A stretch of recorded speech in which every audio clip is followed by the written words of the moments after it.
everybody. If you're new to my channel, welcome, and if you're back, welcome back.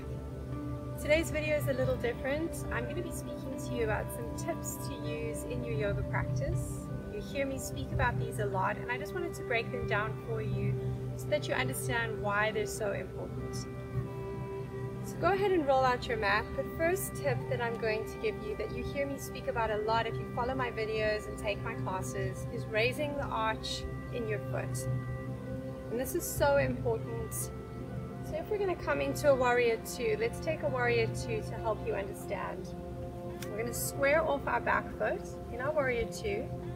I want you to imagine an invisible line from the back foot in the middle of that back foot up to your heel. That's how you know you've got your correct grounding. And then this obviously applies to those who are fairly new to yoga. And I've even seen this happen with yogis who practice regularly, and it's a habit that they've created and it hasn't been corrected, and it can cause just aches and pains that should not be there. Your yoga practice should always be making you feel better. So we want to raise the arch now.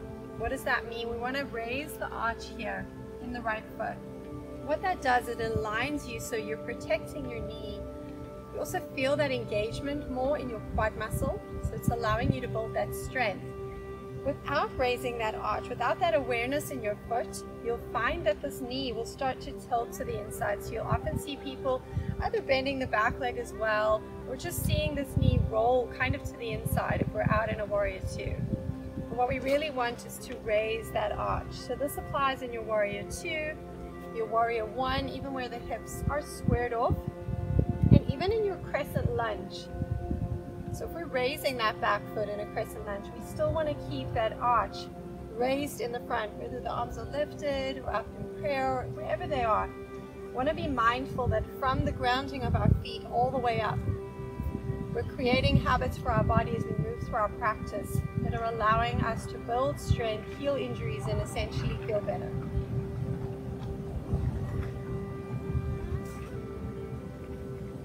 That is my first tip with raising the arch. As you continue to follow my classes and videos and you hear me speak about raise the arch in your foot, I hope this gives you a little bit of a better understanding.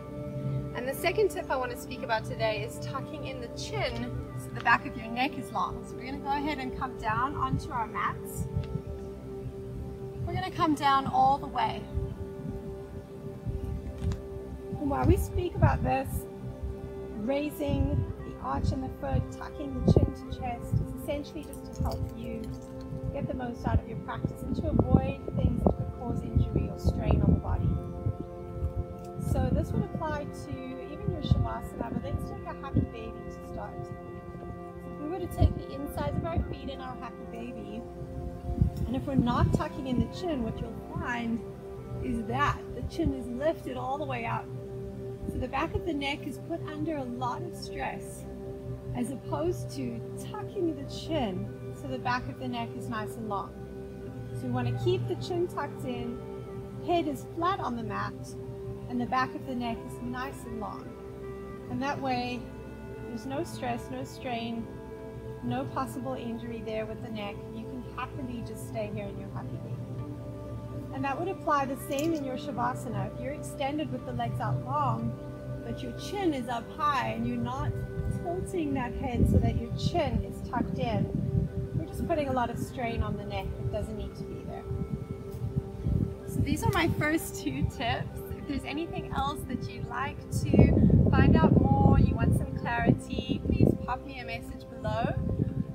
I'd love to hear from you, help you in your practice to make sure that your yoga practice is essentially helping you on your journey to health and wellness. Taking these tips and applying them in your practice will just give you a more enjoyable yoga experience. So I hope these helped. Don't forget to subscribe. I'd love to hear